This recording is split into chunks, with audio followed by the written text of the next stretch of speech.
Ang vaccine mga igala diya sa City Hall, mandatory na ha. Mandatory na. Nag-ingon si Attorney Mark Fernandez nga tuhuan na to ning mga expert. Ay dili ta magtuan ng mga tuo lang din ha, mga tinuhuan lang din na sa mga kilid-kilid. Kaya unsa man day himuon sa gobyerno nga nahimo naman ato tanan. Wala na tay kasukol ba kanang tanan ato nang nabuhat. Gigasto na tanan na naangin pa ganitong uban niya mga budget para sa uban ng mga proyekto kay na-realign bot pasabot inay nga asminto anang kalsadaha o sa proyektuha anang himuon wala gihimo tungod kay ang kwarta nga intended ta din ha gi-realign kay para gastuhon sa COVID, di ba? Unya unsay nahitabo nawala ba? Wala man nawala. So ang alas sa gobyerno karon para ang atong ekonomiya mo balik sa pag-usbong, ang bakuna na lang gyud ang atong alas. So kay mao man ni ang alas sa gobyerno, unsa mahimuon sa gobyerno? Di ba? Nga daghan man ang dili magpabakuna. Okay? Ang city government, tanang mga empleyado din ha, mandatory na ang magpabakuna. Dili ta mutuan ang mga istorya lang sa kanto-kanto. Kaya ang mga expert nagsulti nga ang bakuna dili makamatay. Gani, maprotektahan ka.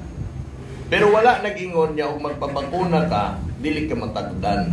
Matakdan ka pero dili ka magrabihan. Okay? Kasi may panlaban ka eh.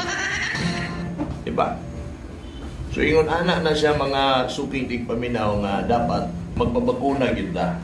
Nanawagan si Attorney Mark Fernandez, tuwa city councilor, nga kanang mga social media o sa radio magkaha nga nagpa-discourage sa katawhan niya magpabakuna o nanghadlok sa katawhan niya magpabakuna. Dapat dili na nato paminaon. Kay pag once vaccinated tanang mga tao, matod pa ni Attorney Mark Fernandez, at least minus-minusan yun ang mga kaso sa COVID, ilabi na nga minus-minusan ang mga matay yan dunay COVID. Okay? Maminus-minusan pag once kita tanan vaccinated. Wapay siguro gani, mawala yun ang COVID. Wala na siya katakdan. Nagtakod ni COVID to atong tawhana, di man siya katakod, di man siya kadulot. Matakdan man tuon pero maayo. Sa DOH ba, nakakita ko sa balita, kadaghanan sa mga nabakunahan, wala katakdan. Pero dili garantiya nga di ka matakdan. Pero kadaghanan karon nga mga nagpositive, walay bakuna. Okay?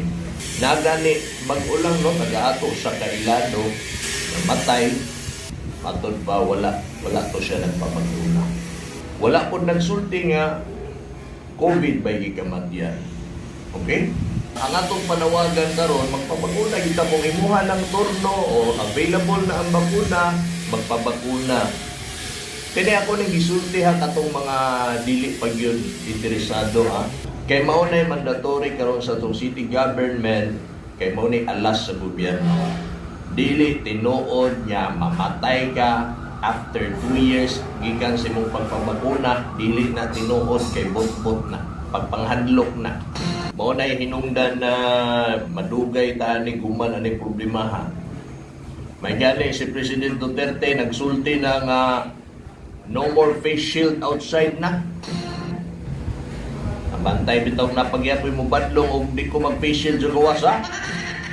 No more face shield outside na ingon ni President Duterte kung atuan ang isgutan diri sa probinsya sa Davao del Sur. I think ang sangguniang panlalawigan ana mag-session sila kay para amindahan ba'y tawag ana or i-usbon na nila no amindahan nila ang ilang gihimo nga balaod nga kailangan mag-face shield ang mga tao, ilahan ang usbon nga pwede na mag-face shield sa gawas or ilaha ba kang ibuon na ang pagsuot na lang sa face shield kung naka sa ospital ing ana sa clinic, sa barangay health center, ngun ana. Pero sa gawas na, wala na'y face shield. Face mask. Okay? So, I think mao na himuon sa tuwa mga miyembro sa kuniyang panlalawigan. Mag-session sila o ilan ang iskutan.